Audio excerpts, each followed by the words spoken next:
ಈಗ ನೋಡಿ ಮಂತ್ರಿ ಆಗಿದ್ದವರು ಮುನಿಯಪ್ಪನವರು ಉತ್ತರ ನಾವು ಸಪೋರ್ಟಿಂಗ್ ಆಗಿ ಉತ್ತರ ಕೊಡ್ಲೇ ಇಲ್ವಾ ಬೇರೆ ಮಂತ್ರಿ ಇದ್ದಾಗ ನೀವು ಮಂತ್ರಿ ಆಗಿದ್ರೆ ನಾವು ಮಾತಾಡಿದ್ದಾರೆ ಕೊಡ್ತಾ ಇಲ್ಲ ಯಾರು ಮಧ್ಯ ಮಾತಾಡಿದ್ದಾರೆ ಉತ್ತರ ಕೊಡ್ತಾ ಇಲ್ಲ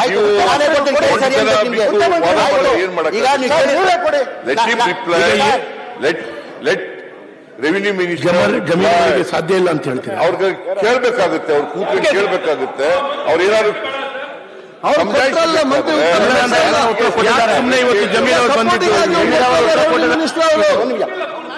ಪೂರ್ತಿ ಕೊಟ್ಟಿದ್ದಾರಲ್ಲ ಅಶೋಕ್ ಸರ್ ನಾನೇ ಉತ್ತರ ಇಲ್ಲ ಈಗ ಒಂದ್ ನಿಮಿಷ ಅಶೋಕ್ ಸರ್ ಕೂತ್ಕೊಳ್ಳಪ್ಪ ಅಶೋಕ್ ಸರ್ ಈಗ ನೀವು ಕೇಳಿದ್ದಕ್ಕೆಲ್ಲ ನಾನು ಉತ್ತರ ಕೊಟ್ಟಿದ್ದೀನಿ ಒಂದು ಪ್ರಶ್ನೆ ನೀವು ಕೇಳಿದ್ರಿ 110 ಮನೆ ಮೈಸೂರಲ್ಲಿ ನೋಟಿಸ್ ಕೊಟ್ಟಿದ್ದಾರಂತ ಅದನ್ನ ನಾನು ನಿಮ್ ಕಾಲದಲ್ಲಿ ಅಂದ್ರೆ ಅವ್ರ MLA ಅವರು ಇಲ್ಲ MLA ನಮ್ ಕಾಲದಲ್ಲಿ ಅಂತಾರೆ ಅದು ಆಕ್ಟ್ ಬಂದಿದ್ದ ಹಿನ್ನೆಲೆಯಲ್ಲಿ ನೋಟಿಸ್ ಕೊಟ್ಟರೆ ನೀವು ಹೇಳಿದಿರಿ ಅದಕ್ಕಿಂತ ಮುಂಚೆ ಆ ಆಕ್ಟ್ ಹಿನ್ನೆಲೆಯಲ್ಲಿ ನೋಟಿಸ್ ಸರ್ವ್ ಮಾಡಿದ್ವಿ ಅಂತ ಹೇಳಿ ಆ ಹಿನ್ನೆಲೆ ಆಯ್ತು ನಾವೇ ಕೊಟ್ಟಿದ್ದೀವಿ ಅಂತ ತಿಳ್ಕೊಳ್ಳಿ ನಾವೇ ಕೊಟ್ಟಿದ್ದೆ ಅಂತ ಹೇಳಿ ನೀವ್ ನೀವ್ ಹೇಳ್ತಾರ ಹೇಳಿದ್ ನಾನು ಅದಕ್ಕಿಂತ ಮುಂಚೆ ಏನಂದ್ರಿ ನೀವು ಇಲ್ಲ ನಾನು ನೋಡಿಲ್ಲ ಅದು ನೋಡ್ಬೇಕದು ನನ್ ಗೊತ್ತಿದ್ದಾಗ ಮಾಹಿತಿ ಇದ್ದಾಗ ನೀವು ನಿಮ್ ಸರ್ಕಾರದಲ್ಲಿ ಹಿಂದಿನ ಸರ್ಕಾರ ನೋಟಿಸ್ ಕೊಟ್ಟಿದೆ ಅಂತ ಇದೆ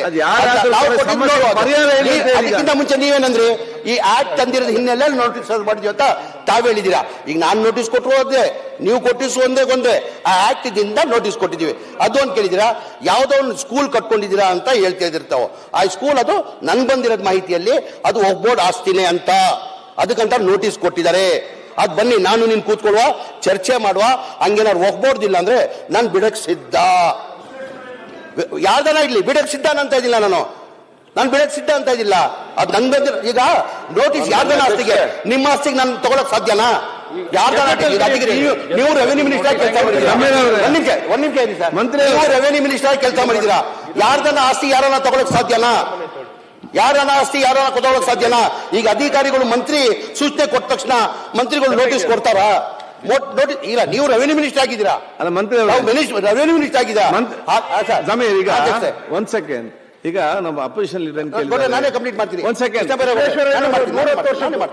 ಅವ್ರು ಏನ್ ಹೇಳ್ತಾ ಇದ್ದಾರೆ ಒಂದು ಲಾಸ್ಟ್ ಮೇಲಿದಾಗ ವಿಶ್ವೇಶ್ವರಯ್ಯ ಕಲ್ತಂದು ಶಾಲೆ ಇದೆ ಸರ್ಕಾರಿ ಶಾಲೆ 110 ವರ್ಷಗಳ ಹಿಂದೆದ್ದು ಅಲ್ಲಿ ಇವತ್ತೊಂದು ಸಣ್ಣ ಒಂದು ಡಿಸ್ಪ್ಯೂಟ್ ಇದೆ ಇದಕ್ಕೆ ಆ ವಿಚಾರಕ್ಕೆ ಅದು ನೀವು ಅವ್ರು ಕರೆದು ಅವತ್ತಿಂದ ಸ್ಕೂಲ್ ವರ್ಸ್ ದಾವೂದ್ ಶಾ ದರ್ಗಾ ಅಂತ ಇದೆ ಇವತ್ತಿಂದ ಅವತ್ತಿಂದ ಒಗ್ಬೋರ್ಡಲ್ಲಿ ಇದೆ ಆಸ್ತಿ ಒಗ್ಬೋರ್ಡಲ್ಲಿ ಗೆಜೆಟ್ ಆಗಿದೆ ಒಗ್ಬೋರ್ಡಲ್ಲಿ ಗೆಜೆಟ್ ಆಗಿದೆ ನೋಟಿಸ್ ಸರ್ವ್ ಮಾಡಿದ್ದಾರೆ ನೋಟಿಸ್ ಸರ್ವ್ ಮಾಡಿದ್ದಾರೆ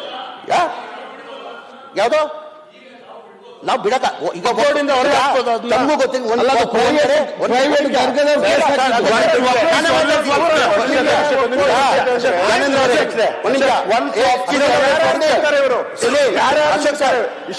ಓದಿದ ಸ್ಕೂಲ್ನೇ ಒಪ್ಪಿಕೊಂಡು ಡಿಕ್ಲೇರ್ ಮಾಡ್ಬಿಟ್ರಲ್ಲ ಹೇಳಿ ಸರ್ ಯಾವ ಆಸ್ತಿ ಅಶೋಕ್ ಸರ್ ಇದು ಈಗ ತಮ್ಮ ಸರ್ಕಾರ ಇರುವಾಗ ತಮ್ಗೆ ಅರ್ಥ ಆಗ್ಲಿಲ್ವಾ ಇದು ಮಾನ್ಯ ಅಧ್ಯಕ್ಷ ಇಲ್ಲಿ ಮೂಲ ಪ್ರಶ್ನೆ ಇರೋದೇ ಅದು ಅದೇ ಈಗ ಸರ್ ನಾನು ಸುಮ್ಮನೆ ಕೂತೀನಿ ಕ್ಲಾರಿಫಿಕೇಶನ್ ಎರಡು ಕ್ಲಾರಿಫಿಕೇಶನ್ ಅಂತ ಈಗ ಮಾನ್ಯ ಮುಖ್ಯಮಂತ್ರಿ ಕೂಡ ತಮಗೆ ನಾನು ತಾವು ಸರ್ಕಾರದ ಹಕ್ಕನ್ನ ರಕ್ಷಣೆ ಮಾಡುವುದು ತಮ್ಮ ಕರ್ತವ್ಯ the government is answerable to the house minister rules ಪ್ರಕಾರ ಮಿನಿಸ್ಟರ್ ಮಾಡಬೇಕೆಲ್ಲ ಯಾವುದು ಗೌರ್ಮೆಂಟ್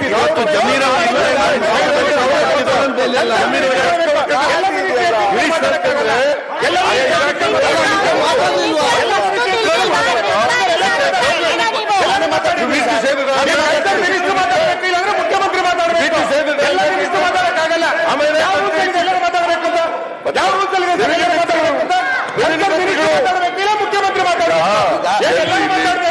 ನೋಟಿಸ್ ಕೊಟ್ಟಿದ್ದಾರೆ ಕನ್ಸರ್ನ್ ಮಿನಿಸ್ಟರ್ ಅವ್ರು ಆಗಲ್ಲ ಅಂದ್ರೆ ನೀವು ಕ್ಲಾರಿಫಿಕೇಶನ್ ಕೊಡಿ ಅದು ಬಿಟ್ಟು ಎಲ್ಲ ಮಿನಿಸ್ಟರ್ ಕ್ಲಾರಿಫಿಕೇಶನ್ ಯಾರಿಗೆ ಕೊಟ್ಟಿರೋರು ನೋಟಿಸ್ನ ಯಾರಿಗೆ ಕೊಟ್ಟಿರೋದು ನೋಟಿಸ್ನ ಯಾರು ನೋಟಿಸ್ ಕೊಟ್ಟಿರೋರು ಯಾರು ನೋಟಿಸ್ ಕೊಟ್ಟಿರೋರು ಯಾರು ಒಕ್ಬೋರ್ಡ್ನವರಲ್ಲ DC ಕೊಟ್ಟಿದ್ದಾರೆ ಒಕ್ಬೋರ್ಡ್ ಮೇಲೆ ಕೊಟ್ಟಿರೋದು ವಿರೋಧ ಪಕ್ಷದ ನಾಯಕರು ನಾನಿಲ್ಲಿ You mean to say that the revenue department is not concerned? It is concerned. Where concerned, sir? Revenue department is concerned. ಅಧ್ಯಕ್ಷರೇ ಈ ರಾಜ್ಯದಲ್ಲಿ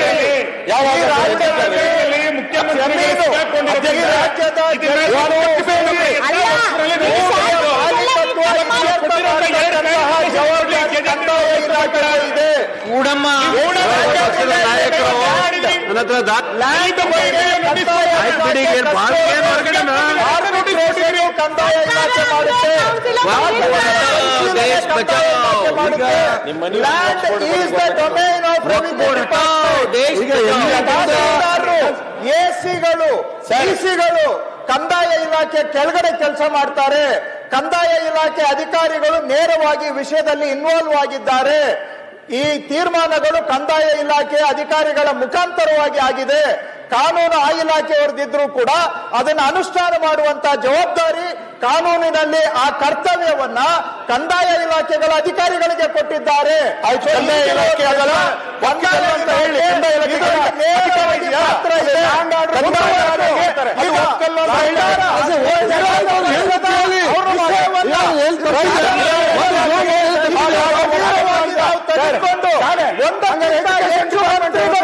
ಕೊಡುವಾಗ ನೀವು ಸ್ವಾಗತ ಮಾಡಬೇಕು.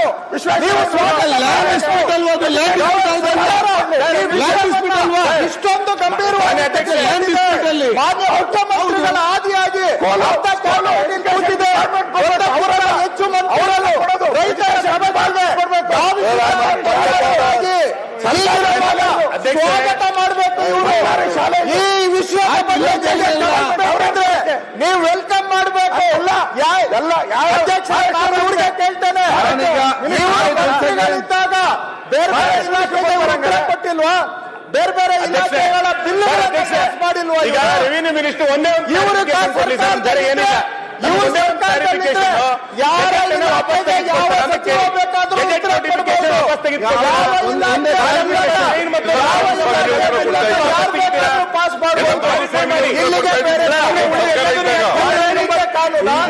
ಇದ್ದಕ್ಕಿದ್ದರೆ ಕನ್ಸರ್ನ್ ಮಿನಿಸ್ಟರ್ ಕೊಡ್ಬೇಕು. ಏನ್ರಿ ಇದು ಮಂಡುವಾದ? ಕಾಲಂ ನಂಬರ್ ರೆವಿನ್ಯೂ ಮಿನಿಸ್ಟರ್ ವಾಪಸ್ ಗೆಜೆಟ್ ನೋಟಿಫಿಕೇಶನ್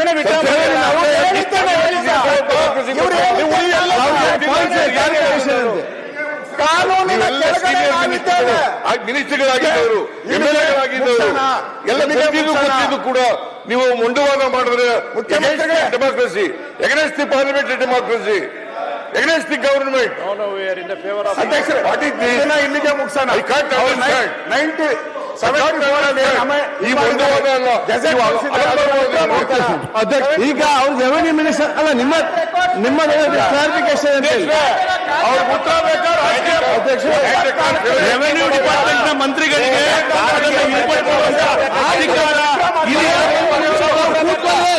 ಅವ್ರು ರಿಪೋರ್ಟ್ ಕೊಡ್ತಾರೆ ಅವರು ವಿಚಾರ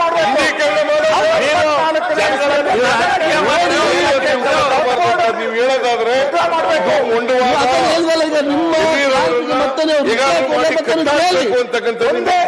ಪ್ರಶ್ನೆ ಉತ್ತರ ಕೊಟ್ಟ ಹೇಳ್ಬಿಟ್ರೆ ಮುಂದಾಯ್ತು. ನಾವು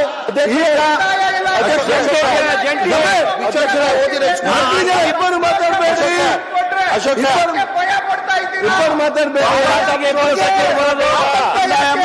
ಮಂತ್ರಿಗಳು ಮಂತ್ರಿಗಳ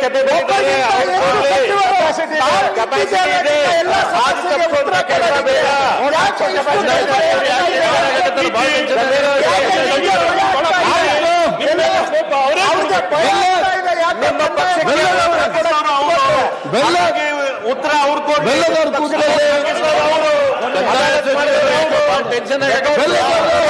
ನಾನೇ ಕೊಡ್ತೀನಿ.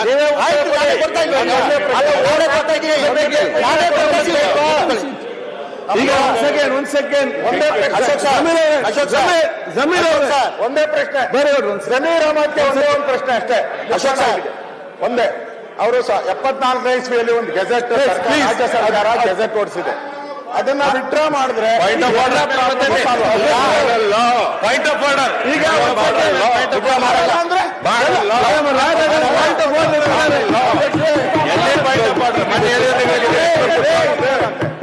ಅವರು ಪಾಯಿಂಟ್ ಆಫ್ ಆರ್ಡರ್ ಸಮಸ್ಯೆ ಮಾತಾಡಿ. ಆಯ್ತು ಸರ್. ಈಗ ಮೈಕ್ ಅಶೋಕ್ ಸರ್ ಮಾಡಿ ಅಶೋಕ್ ಸರ್ ಈಗ ವಿಶ್ವೇಶ್ವರಯ್ಯ ಓದಿರೋ ಸ್ಕೂಲ್ ಬಗ್ಗೆ ಅದು ಕೋರ್ಟಲ್ಲಿ ತೀರ್ಮಾನ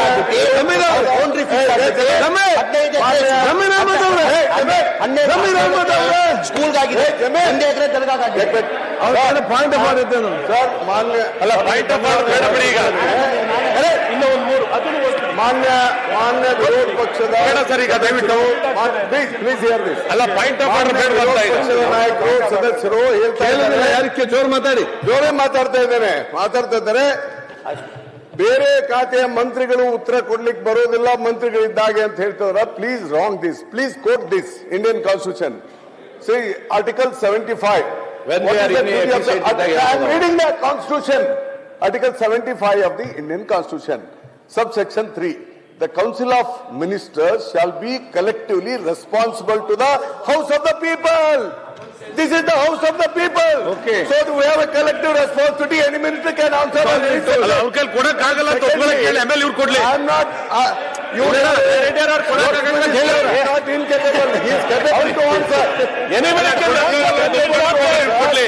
There are. ರೂಲಿಂಗ್ ಕೊಡಿ. ನಾನು ಹೇಳಿದ್ದೇನೆ, ruling on is point government ಅವರೇ ಕೊಡ್ಬೇಕು ಇವರೇ ಕೊಡ್ಬೇಕಂತ ಹೇಳಿ ನೀವು ಹೇಳಿದ್ರೆ ಆಗುದಿಲ್ಲ. ಪುಸ್ತಕ ತಗೊಂಡು ಬಾಳೇನು ಹೇಳ್ತೀರಾ, ಬಾಳ ಹೊಸದೇನು ಹೇಳ್ತೀರಂತಂದ್ರೆ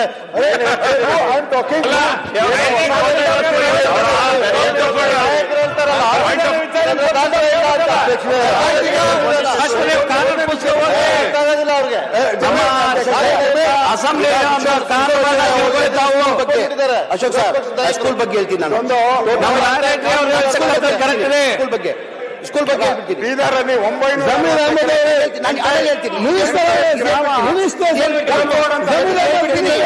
ಚಕ್ನಾಡಿ ಗ್ರಾಮ 960 ಒಕ್ಬೋರ್ಡ್ ಅಂತ ಮಾಡಿದೆ. ಈಗ ಬೀದರಲ್ಲಿ ಚಕ್ನಳ್ಳಿಯನ್ನು 960 ಪ್ರತಿಪಕ್ಷ ನಾಯಕ ಸ್ವಲ್ಪ ಇಲ್ಲಿ ಕೇಳಿ, ಒಂದ್ ಸೆಕೆಂಡ್ ಕೂತ್ಕೊಳ್ಳಿ. ಈಗ ಆಯ್ತು ಟೋಲ್ ಮೀ ಪಾಯಿಂಟ್ ಆಫ್ ಆರ್ಡರ್ ಕೂರ್ಬೇಕು. ನಮ್ಮ ವಕ್ಫ್ ಮಿನಿಸ್ಟರ್ ಏನಿದ್ದಾರೆ, is a capable to answer. There are interlinking. ಅವ್ರೇನ್ ಮಿನಿಸ್ಟರ್ ಇಲ್ಲ, ಇಂಟರ್ಲಿಂಕಿಂಗ್ ಸಬ್ಜೆಕ್ಟ್ ಇರುತ್ತೆ. ರೆವೆನ್ಯೂಗೂ ಇದು ಇದೆ. ಹೀಗಾಗಿ ಬೇರೆ ಬೇರೆ ಮಂತ್ರಿಗಳು ಕೂಡ ಇದರಲ್ಲಿ ಸರ್ಕಾರದ ಪರವಾಗಿ ಹೇಳಿಕೆ ಕೊಡ್ತಾರೆ. ಅವ್ರ ಮಂತ್ರಿ ಕೊಟ್ಟರು ಅಷ್ಟೇ, ಇವ್ರ ಮಂತ್ರಿ ಕೊಟ್ರೆ it is a government is this. ನಮ್ಮ ಕರ್ನಾಟಕ ರೂಲ್ಸ್ ಬುಕ್ ಅಲ್ಲೂ ಇದೆ. It is hence I request through you, ದಯಮಾಡಿ ಯಾವ ಮಂತ್ರಿ ಉತ್ತರ ಕೊಡ್ತಾರೆ ಅದನ್ನ ಮಾನ್ಯ ಸದಸ್ಯರು ಕೇಳಬೇಕು, ಗೌರವಿಸಬೇಕು ಅಂತ ಹೇಳಿ ನಾನು ಕೇಳ್ತೇನೆ.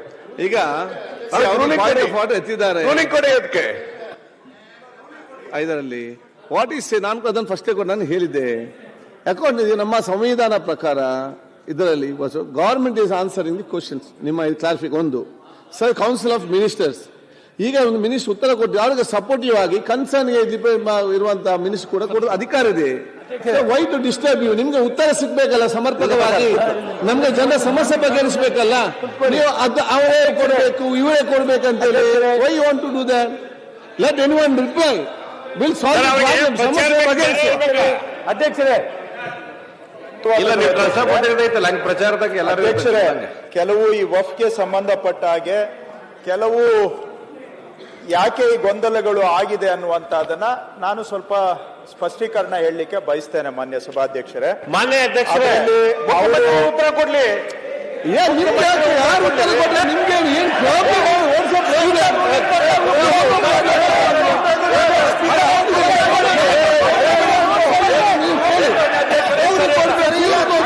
ಏನ್ ಅರ್ಥ ಉಂಟಾ?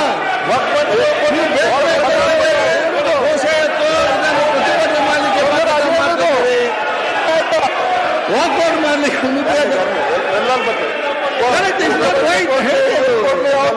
ಸರಿಯಲ್ಲ. ಕರೆಕ್ಟ್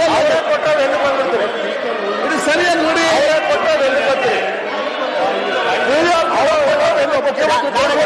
ನಾನೇ ಕೊಡ್ತೀನಿ.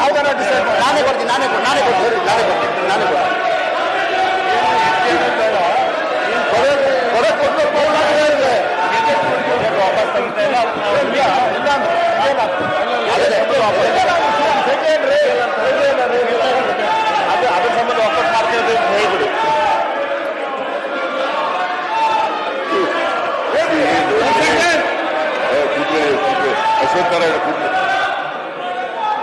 ಕೂತ್ಕೊಳ್ಳಿ ಸುನಿ. ಮಾನ್ಯ ಅಧ್ಯಕ್ಷರೇ, ನೀವು ಈಗ ಆಲೇ ರೂಲಿಂಗ್ ಅನ್ನ ಒಂಥರ ರೂಲಿಂಗ್ ಕೊಟ್ಟಾಗೆ ಕೊಟ್ಟಿದ್ದೀರಿ. ರಾಯಾರೆಡ್ಡಿ ಅವರು ಪಾಯಿಂಟ್ ಆಫ್ ಆರ್ಡರ್ ಅನ್ನ ರೈಸ್ ಮಾಡಿದ್ದಾರೆ.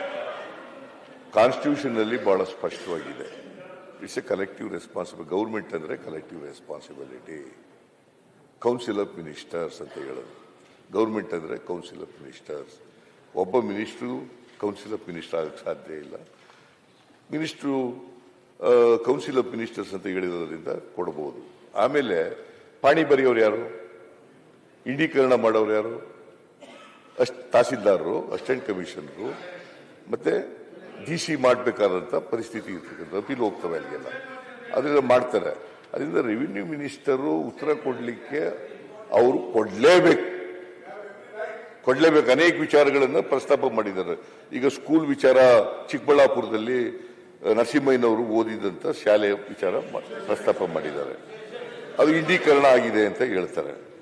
ಅದ್ರ ಬಗ್ಗೆ ಉತ್ತರ ಕೊಡೋರು ಯಾರು? ವಕ್ಫ್ ಮಿನಿಸ್ಟರ್ ಹತ್ರ ಆ ಇನ್ಫಾರ್ಮೇಶನ್ ಇರೋದಿಲ್ಲ. ರೆವಿನ್ಯೂ ಮಿನಿಸ್ಟರ್ ಹತ್ರ ಇನ್ಫಾರ್ಮೇಶನ್ ಇರೋದು. ಅವ್ರು ಉತ್ತರ ಕೊಡ್ತಾರೆ. ಅವ್ರಿಗೆ ಏನಾದ್ರು ಕ್ಲಾರಿಫಿಕೇಶನ್ ಬೇಕಾದ್ರೆ ಕೇಳಿ. ನೀವು ಹೇಳ್ದಾಗೇನೆ ಜನಗಳ ಸಮಸ್ಯೆ ಬಗೆಹರಿಬೇಕು. ಅವರಿಗೆ ವಿರೋಧ ಪಕ್ಷದವ್ರು ಕೇಳಿದಂತ ಪ್ರಶ್ನೆಗಳಿಗೆ ಉತ್ತರ ಸಿಗಬೇಕು. ಸರ್ಕಾರ ಅದನ್ನ ಒದಗಿಸ್ಕೊಡ್ಬೇಕು. ದಯಮಾಡಿ ನೀವೆಲ್ಲ ಮಾನ್ಯ ಎಲ್ಲ ಸದಸ್ಯರುಗಳಲ್ಲಿ ಮನವಿ ಮಾಡ್ತೇನೆ, ದಯಮಾಡಿ ರೆವಿನ್ಯೂ ಮಿನಿಸ್ಟರ್ ಉತ್ತರ ಕೊಡ್ತಾರೆ, ದಯಮಾಡಿ ಎಲ್ಲರೂ ಕೇಳಬೇಕು. ಆಮೇಲೆ ಏನಾದ್ರು ಕ್ಲಾರಿಫಿಕೇಶನ್ ಇದ್ರೆ ಕೇಳಲಿ.